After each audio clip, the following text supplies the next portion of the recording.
நல்ல வேலையை செஞ்சிருந்தாங்க, கர்த்தருக்கு பிரியமானவர்கள் நல்ல வேலையை செஞ்சுட்டு இருந்தாங்கன்னா இவங்களுக்கு தான் ப்ரொமோஷன் போயிடும். இவங்களுக்கு தான் இன்னும் அதிகாரிகள் மேல் அதிகாரிகள் என்ன பண்ணுவாங்க, இவங்களுக்கு தான் நிறைய சப்போர்ட் பண்ணுவாங்க.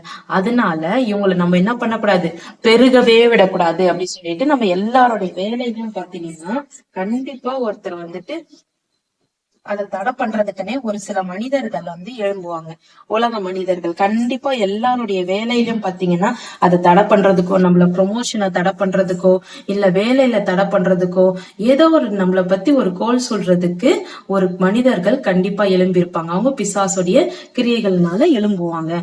இது மாதிரி காரியத்துல நம்ம என்ன பண்ணணும் அப்படின்னு பாத்தீங்கன்னா, அவங்க நம்மள என்ன பண்ணுவாங்க அப்படின்னு பாத்தீங்கன்னா, நம்மளுக்கு வேணும்னே என்ன பண்ணுவாங்க, அவர்களுக்கு நம்மளுக்கு வேலையை அதிகமாக்குவாங்க. இப்ப இஸ்ரவேல் ஜனங்களுக்கு என்ன பண்றாங்கன்னா, அப்படியே அவர்களை சுமை சுமக்கிற வேலையினால் ஒடுக்கும்படிக்கு அப்படியே ஒடுக்கணும். அவங்களை ரொம்ப ப்ரெஷர் பண்ணிக்கிட்டே இருக்கணும் அப்படின்றதுக்காக. நம்ம பாத்தீங்கன்னா நம்ம நல்லா வேலை செஞ்சுக்கிட்டே இருப்போம், கர்த்தருக்கு பயந்து நம்ம வேலை செஞ்சுக்கிட்டே இருப்போம், நம்மளுக்கு தான் ப்ரெஷர் அதிகமா கொடுத்துக்கிட்டே இருப்பாங்க.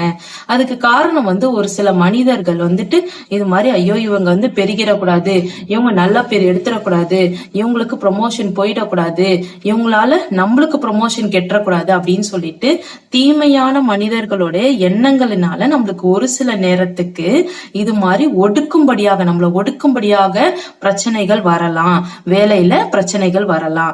அப்படி வரும்போது ஒடுக்கும்படிக்கு அவர்கள் மேல் விசாரணைக்காரனை வைத்தார்கள்.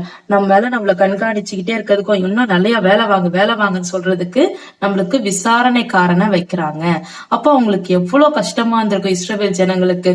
ஆண்டவரே எவ்வளவு கஷ்டப்படுத்துறாங்க இவங்க, எங்களால தாங்கவே முடியல, இவங்க ரொம்ப கொடுமைனால நடத்துறாங்க அப்படி சொல்லிட்டு இஸ்ரவேல் ஜனங்கள் என்ன பண்றாங்கன்னா ஆண்டவரை நோக்கி முறையிடுறாங்க. அடுத்த வசனத்துல பாத்தீங்கன்னா, ஆனாலும் அவர்களை எவ்வளவு ஒடுக்கினார்களோ அவ்வளவாய் அவர்கள் பழுகி பெருகினார்கள்.